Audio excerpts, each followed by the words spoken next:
Bab 265. Aku wanita pertamanya, mengerti? Dalam satu langkah, hasilnya diputuskan. Reno Seira tidak bisa mempercayainya. Kenzie benar-benar hanya menggunakan satu gerakan, dan dia tampaknya tidak menggunakan semua kekuatannya, dan dia melemparkan dirinya ke kursi penonton dari sudut yang begitu rumit.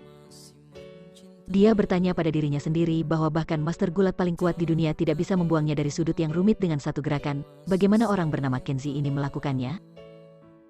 Di bawah mata semua orang yang tercengang, Kenzie masih memiliki ekspresi tenang, dan dengan rendah hati menggenggam tinjunya. Guru Seira, lepaskan. Yuna Seira tersenyum, lalu berjalan dengan pinggang bergoyang menuju tempat duduk. Sepupuku sayang, apakah kamu masih berani mengatakan bahwa pacarku berwajah putih kecil yang lemah? Ini. Reno Seira awalnya merasa malu, lalu dia tersenyum dengan wajah tebal. Harus dikatakan bahwa meskipun Reno Seira memiliki temperamen yang buruk, dia masih memiliki sedikit temperamen heroik. Meskipun Kenzie mengalahkannya hanya dalam satu gerakan, yang membuat wajahnya sedikit jelek, dia masih mengagumi Kenzie, seorang master dengan bakat nyata dan pengetahuan praktis. Saat ini, Reno Seira mengubah sikapnya terhadap Kenzie, dia penuh hormat dan antusias, dan mengajukan beberapa pertanyaan kepada Kenzie. Kakak, di mana kamu belajar bela dirimu? Bagaimana kamu memiliki keterampilan yang baik di tempat kecil seperti Wakanda? Kakak ipar, apakah kamu ingin bergabung ke tentara untuk berkembang? Saya cukup dikenal di sini. Selama Anda ingin bergabung dengan tentara, di bawah saran saya setidaknya menjadi letnan kolonel. Apakah Anda ingin berada di tim bayi atau pasukan khusus? Selama Anda mau, aku berjanji bahwa kamu tidak akan pernah diperlakukan dengan buruk. Baru saja Reno Seira terus mengatakan bahwa Kenzie adalah wajah putih kecil yang sangat hina, dan tidak butuh waktu lama baginya untuk menyebut saudara dan kakak ipar. Melihat sorot matanya yang berubah cepat, Kenzie ingin tertawa kecil. Oke, jangan menyebut pasukanmu. Pada saat ini, Yuna Seira melangkah maju untuk memisahkan mereka dan mengeluh. Kamu pikir Kenzie seperti kamu, yang hanya tahu bagaimana tetap berada di pasukan sepanjang hari. Kenzie adalah seorang pria terhormat, bukan tipe biadab sepertimu.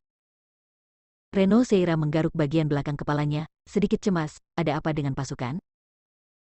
Kenzie, jangan dengarkan sepupuku. Dia sendiri berasal dari ketentaraan, tetapi sekarang dia mengatakan bahwa tentara itu tidak baik, itu disebut melupakan kebenaran. Ayo, dengarkan aku. Reno Seira menarik Kenzie pergi lagi, menghindari Yuna Seira dan berkata, selama kamu bersedia pergi ke tentara untuk berkembang, semuanya mudah dikatakan. Jika kamu merasa tinggal di barak setiap hari itu membosankan, tidak masalah, aku akan membuat laporan khusus dan memperlakukanmu berbeda sesuai dengan perlakuan terhadap bakat khusus.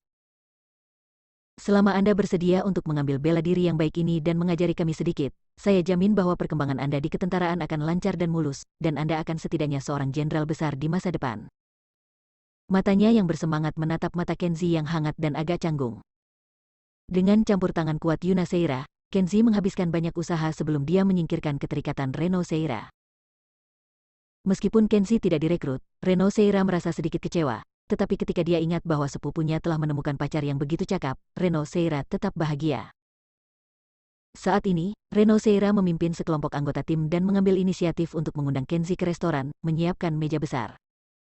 Kemampuan tim Reno Seira untuk minum tidak lemah. Terlepas dari pria dan wanita, mereka menggunakan mangkuk saat mereka minum anggur putih, yang terlalu berani. Kenzie sedang minum dengan sekelompok orang ini. Dia malu untuk berbohong, jadi hanya bisa mengandalkan kekuatannya sendiri untuk mengambil gelas satu persatu. Setelah makan selesai, orang-orang di meja ini, hanya Yuna Seira yang masih sadar, selain itu, semua orang mabuk. Melihat sepupu dan yang lainnya terbaring di tanah satu persatu, Yuna Seira tidak bisa menahan diri untuk tidak berpikir diam-diam, Kenzie, pria ini terlihat seperti wajah putih kecil. Tapi melihat Kenzie lagi, Yuna Seira tidak bisa menahan geli. Kenzie juga telah berubah menjadi beruang, dan dia terlihat sangat lucu sekarang. Dia memegang gelas anggurnya dengan terhuyung-huyung, berpikir bahwa batang mantel tempat dia menggantung mantelnya adalah Reno Seira, mengangkat gelasnya dan dia ingin melanjutkan untuk bersulang. Oke, jangan buat masalah di sini. Yuna Seira bergegas untuk melepas gelas anggurnya. Kenzie bergetar sebentar, dan akhirnya jatuh ke pelukan Yuna Seira dan tidak bisa lagi berdiri. Pemabuk bau, aku menyuruhmu untuk minum lebih sedikit, tapi kamu masih tidak mendengarkan. Lihat, dirimu seperti beruang sekarang. Meskipun mulutnya marah, Yuna Seira masih sangat peduli di hatinya. Karena takut pada Kenzi jatuh ke tanah, dia dengan cepat dan hati-hati mendukungnya, membiarkan Kenzi memeluk sosok rampingnya. Jika itu pria lain, bahkan meski dia mabuk dan berani melingkarkan lengannya di pinggangnya seperti ini, karena temperamen Yuna Seira, dia akan membuang pria bau ini sejak lama. Namun, di hadapan Kenzi, Yuna Seira sendiri agak aneh, seolah-olah dia sama sekali tidak keberatan dimanfaatkan olehnya. Sebaliknya, dia samar-samar merasa sangat bahagia. Mungkinkah dia bisa menjadi kekasih sejati dengannya? Yuna Seira dengan cepat berhenti, tidak berani berpikir terlalu banyak. Setelah menyelesaikan kekacauan, Yuna Seira membawa Kenzi yang mabuk ke dalam mobil dan membawanya pulang. Sudah lebih dari jam 10 malam, Yuna Seira membawa Kenzi ke pintu villa nomor 8. Dia tidak perlu memanggil di luar pintu. Di ruang tamu, Renal Bliss dan Mulan Rante naik ke atas untuk tidur lebih awal. Hanya Aurora Bliss yang meringkuk di sofa, mengenakan baju tidur, menonton TV sambil menunggu Kenzi pulang. Pintu terbuka, Aurora Bliss bergegas untuk melihat bahwa polisi wanita tinggi, seksi dan cantik Yuna Seira, yang terus berusaha mencuri seorang pria darinya, benar-benar meletakkan Kenzi yang mabuk ke dalam pelukannya dan memasuki pintu bersama. Aurora Bliss tertegun sejenak dan berkata, "Yuna Seira, kenapa kamu? Apakah Kenzi selalu bersamamu?" Yuna Seira merasa tidak nyaman saat melihat Aurora Bliss, seorang presiden wanita yang menawan dan seksi. Saat dia melihatnya, Yuna Seira membayangkan dalam pikirannya adegan bagaimana Kenzi diabaikan atau bahkan diintimidasi dalam keluarga itu di masa lalu. Saat ini, Yuna Seira mendengus bangga, menunjukkan sikap yang sangat tidak ramah terhadap Aurora Bliss. "Kamu benar, Kenzi telah bersamaku sepanjang waktu. Kami berkencan sangat dekat, dan aku memperkenalkannya kepada kerabat dan teman-temanku untuk memberitahu mereka pacar seperti apa yang aku miliki." Yuna Seira mengeluarkan kata pacar dengan sangat keras dan sengaja merangsang Aurora Bliss. Jika sebelumnya, Aurora Bliss akan sangat marah dan bertengkar dengan Yuna Seira tentang hal semacam ini, tetapi sekarang, dia juga tahu bahwa dia dan Kenzi sebenarnya telah bercerai, dan dia tidak berhak mengganggu wanita yang sedang berkencan dengannya. Karena itu, Aurora Bliss menggigit bibirnya dengan ringan, tetapi tidak pernah mengeluarkan suara. Melihat Kenzi muntah dan kotor, Aurora Bliss berjalan untuk mengambilnya dan berkata, "Serahkan dia padaku. Tubuhnya kotor. Dia harus mandi lalu berganti pakaian bersih." Yuna menghentikannya, dia berkata dengan agresif, "Jangan sentuh dia. Kamu dan Kenzi telah bercerai, dan kamu tidak punya hak untuk menyentuhnya sekarang. Dia adalah pacarku sekarang, dan bahkan jika aku ingin memandikannya, itu harus terserah saya." Tapi, Aurora Bliss sedikit cemas dan ingin mengatakan sesuatu, tetapi dia tidak tahu harus berkata apa. "Tak ada tapi. Ini bukan rumahmu, tapi rumah Kenzi." Seperti nyonya rumah di sini, Yuna Seira membawa Kenzi ke lantai atas. "Apakah kamu tidak mengganggu kamar yang saya tinggali terakhir kali? Saya tinggal di sini hari ini, Kenzi berbagi kamar dengan saya akan memandikannya, lalu tidur dengannya, lakukan urusanmu sendiri." Yuna Seira terus merangsangnya. Mendengar ini, Aurora Bliss benar-benar cemas, bahkan meski Kenzi bukan suaminya sekarang, tidak mungkin menerima hal seperti ini. Bagaimana dia bisa mentolerir polisi wanita Yuna Seira, datang untuk memandikan suaminya, dan tidur dengan suaminya? Terlalu tidak sopan untuk secara terbuka merampok seorang pria di pintu. Saat ini, Aurora Bliss tidak lagi menanggungnya, dan berdebat dengan alasan, "Yuna Seira, ada satu hal yang harus kamu pikirkan. Bahkan meski aku bukan lagi istrinya, tetapi Kenzi jatuh cinta padaku, hubungan kami tidak berubah. Anda tidak dapat menghilangkan hak saya untuk merawatnya. Kenzi mabuk dan membutuhkan seseorang untuk memandikannya, termasuk kebutuhan seseorang untuk merawatnya untuk tidur, saya harus lakukan." Yuna Seira tidak memberi satu inci pun, dan mendengus. "Kalau begitu aku minta maaf, hal semacam ini bukan giliranmu melakukannya. Bahkan meski Kenzi masih peduli padamu dan memperlakukanmu sebagai pacarnya, tapi aku di depan Anda, saya wanita pertama, Anda yang kedua, mengerti?"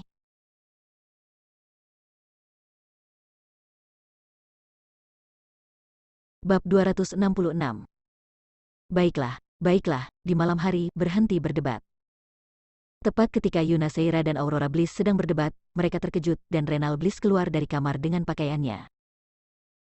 Melihat bahwa wanita muda berkaki panjang yang cantik yang saya lihat terakhir kali muncul di sini lagi, dan Kenzi mabuk dalam pelukannya, Renal Bliss segera mengerti mengapa putrinya membuat masalah dengan Yuna Seira di sini.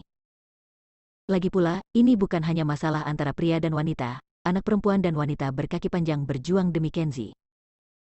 Kalian berdua gadis muda, untuk melayani pria yang sama dan membuat keributan di sini, apakah kalian berdua tidak malu sama sekali? Jika masalah ini keluar, kalian berdua tidak akan terlihat baik. Jangan bertengkar lagi, serahkan Kenzi padaku. Renal Bliss berjalan mendekat dan mengambil Kenzi yang mabuk dari pelukan Yuna Seira. Bagaimanapun, Renal Bliss adalah yang lebih tua dari mereka berdua. Setelah yang lebih tua mengatakan ini, Yuna Seira dan Aurora Bliss tidak ingin bertengkar lagi. Tujuan Yuna Seira sangat sederhana. Dia hanya tidak bisa terbiasa dengan Aurora Bliss dan tidak ingin Aurora Bliss menyentuh Kenzi. Sekarang Renal Bliss mengambil alih Kenzi, tentu saja Yuna Seira akan mau. Anda harus tahu bahwa Yuna Seira tidak pernah melakukan hal-hal seperti merawat seorang pria untuk mandi dan menemani seorang pria untuk tidur. Bahkan jika dia tidak keberatan merawat Kenzi, dia tidak tahu harus mulai dari mana. Bagaimanapun, dia adalah seorang gadis muda, dan bukanlah hal yang mulia untuk merawat seorang pria mandi. Saat ini, Yuna Seira menatap Aurora Bliss, mendengus tidak enak, lalu kembali ke kamarnya. Badai mereda. Meskipun Aurora Bliss sangat tidak bahagia, tidak ada cara yang lebih baik. Dia memperkirakan bahwa di masa depan, dalam kehidupan cintanya dengan Kenzi, polisi wanita yang sombong Yuna Seira pasti akan terlibat. Rumah jadi diam sepanjang malam. Keesokan harinya, Kenzi tidak sadar dari mabuknya sampai sinar matahari cukup tinggi. Tidak ada seorang pun di villa. Ayah mertua dan ibu mertuanya tidak tahu kemana mereka pergi, dan Aurora Bliss meninggalkan catatan di meja, makanannya panas di panci. Aku pergi bertemu seorang teman untuk membahas bisnis kemitraan. Setelah makan dan keluar, telepon berdering, Kenzi meliriknya, dan ide peneleponnya adalah Levi Louis. Di telepon, Levi Louis berkata dengan hati-hati, Tuan Kenzi, besok dan Sabtu, apakah Anda punya waktu bebas? Saya ingin mengundang Anda dan Nona Bliss untuk datang ke tanah pertanian saya untuk bersantai sekalian memeriksakan kesehatan saya. Saya telah menyelesaikan pengobatan untuk penyakit beracun yang aneh itu. Saya ingin meminta saran Anda tentang cara minum obat selanjutnya. Setelah mendengar ini, Kenzi merasa sedikit bersalah. Resep obat yang dia berikan kepada Levi Louis harus diambil dalam urutan A, B, C, dan pengobatan pertama telah selesai. Tetapi baru-baru ini, dia telah menjadi sedikit sibuk yang melupakan banyak hal, dan dia benar-benar lupa tentang masalah ini, yang menyebabkan Levi Louis berjuang untuk waktu yang lama, dan akhirnya harus membuat panggilan halus untuk mengingatkannya. Oke, Anda dapat mengirimkan saya alamatnya. Hanya ketika saya bebas besok, saya dan istri saya akan pergi ke rumah pertanian Anda untuk bersantai. Setelah mendengar ini, Levi Louis menghela nafas lega di sisi lain ujung telepon, kemudian tersenyum dan mengucapkan banyak kata-kata sopan. Meninggalkan villa, sebelum Kenzi berjalan jauh, seseorang menatapnya. Di dalam mobil, Melly Chavez menatapnya dengan tajam, dan di sampingnya, ada seorang pria berusia 30-an dengan hidung bengkok. Pria ini bernama Lingga Barkin. Dia adalah keturunan dari sebuah keluarga bela diri kuno. Dia dan Melly Chavez dulunya adalah kekasih pertama mereka. Sejak kecelakaan Melly Chavez, keduanya memperkuat hubungan mereka. Melly Chavez ingin meminjam tangan Lingga Barkin untuk melawan Kenzi. Lingga Barkin memandang punggung Kenzi di depannya dengan ringan dan berkata, apakah dia yang membuatmu begitu menderita? Orang bernama Kenzi ini tidak terlihat bagus, apakah dia benar-benar sekuat yang kamu katakan? Melly Chavez berkata, jangan lengah, orang itu tahu bela diri. Aku melihatnya sendiri saat dia menjatuhkan 4 harimau di timur Sungai Merah. Lingga Barkin mencibir dan berkata, apa 4 harimau di timur Sungai Merah? Di mata sekolah seni bela diri kuno, bahkan jika kamu menepi untuk melihat pintu, kamu hampir memenuhi syarat. Oke, jangan khawatir. Lingga Barkin membuka pintu dan keluar dari mobil dan berkata, kamu tetap di dalam mobil. Lihat saja, aku akan menghabisinya dan membalaskan kemarahan jahat ini untukmu. Melly Chavez buru-buru berkata, tunggu. Lalu dia berkata dengan kejam. Jadilah kejam, jangan terlalu baik. Aku ingin dia hidup setengah mati, dan menderita seumur hidup. Lingga Barkin tersenyum jahat, aku mengerti, kamu ingin dia menjadi Kasim, dan aku akan membantumu melakukannya. Lingga Barkin mengikuti Kenzi dengan tanpa tergesa-gesa. Setelah berjalan beberapa saat, Kenzi menyadari bahwa seseorang mengikutinya, jadi dia turun begitu saja dan menunggu orang di belakang datang secara otomatis di tepi sungai yang terpencil. Lingga Barkin tidak peduli bahwa Kenzi mengetahui dirinya sama sekali, jadi dia melompat dari pinggir jalan dengan murah hati dan datang ke Kenzi. "Apa maksudmu, mencariku secara khusus?" Kenzi memandangnya dan bertanya. Kenzi dapat melihat bahwa hidung bengkok ini, meskipun kulitnya sama putihnya dengan pria pucat, pelipisnya sedikit bengkak dan matanya cerah, dia jelas seorang pria yang berlatih seni bela diri sepanjang tahun. Lingga Barkin melangkah maju tanpa tergesa-gesa, melipat tangannya di dada, menatapnya dengan arogan, dan berkata, "Lingga Barkin, keturunan generasi ke-17 dari keluarga Barkin, keluarga kuno. Saya datang kepada Anda hari ini karena saya ingin membalas dendam dengan Anda, tentang dendam antara Anda dan Meli Chavez." Kenzi mengerti, orang ini seharusnya datang untuk membela Meli Chavez.